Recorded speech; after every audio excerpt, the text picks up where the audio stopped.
Hello friends, welcome to spicy masala taste. இன்றைக்கி என்ன வீடியோன்னு பார்த்தீங்கன்னா, சுரக்காய் குழம்பு எப்படி வைக்கலான்னு பார்க்கலாங்க. அதுக்கு ஒரு சுரக்காய் எடுத்துட்டு வாஷ் பண்ணி கட் பண்ணி வச்சுருக்கேங்க. அது ஒரு குக்கரில் வந்து சேர்த்துட்டு 1/2 ஸ்பூன் அளவுக்கு மஞ்சத்தூள், 1 ஸ்பூன் அளவுக்கு கடலெண்ணெய் சேர்த்துட்டு கொஞ்சமாக உப்பு சேர்த்துட்டு அடுப்பில் வச்சு நல்லா கலந்து விட்டுக்கணுங்க. தண்ணி எதுவும் சேர்த்துக்கூடாதுங்க. சுரக்காயே நீர்க்காய்ங்கிறதுனால அதுலேயே தண்ணி விட்டு வரும். நல்லா வதங்கினதுக்கப்புறம் தண்ணி வந்து கொஞ்சமாக சேர்த்துட்டு 2 விசில் வச்சு எடுத்துக்கலாங்க.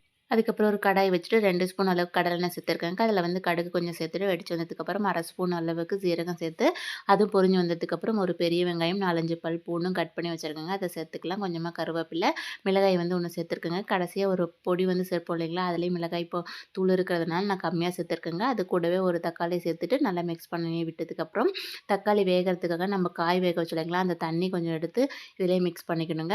அதுக்கப்புறம் பார்த்திங்கன்னா நல்லா வதங்கி வந்ததுக்கப்புறம் நம்ம வேக வச்ச காயை வந்து இதில் சேர்த்துக்கணும். இது தாங்க அந்த மிளகாப்பொடி. இது வந்து நாங்கள் கடலக்கொட்டை மிளகாப்பொடின்னு சொல்லுவோம். இதில் வந்து நிலக்கடலையெல்லாம் சேர்த்து வறுத்து அரைத்து வச்சுருக்கோங்க. இது வந்து தேவையான அளவுக்கு சேர்த்துட்டு நல்லா மிக்ஸ் பண்ணிவிட்டு அடுப்பு வந்து லோ ஃப்ளேமில் வச்சுட்டு ஒரு 5 மினிட்ஸ் இருந்தால் போதுங்க. சூப்பரான சுரக்காய் குழம்பு வந்து ரெடி ஆகிடுங்க. இதை வந்து சாதத்துக்கும் லெமன் சாதம்லாம் வச்சு சாப்பிட்டா சூப்பராக இருக்குங்க. எங்களோட வீடியோ பிடிச்சதுன்னா லைக் பண்ணி சப்ஸ்கிரைப் பண்ணுங்கள். தேங்க்யூ.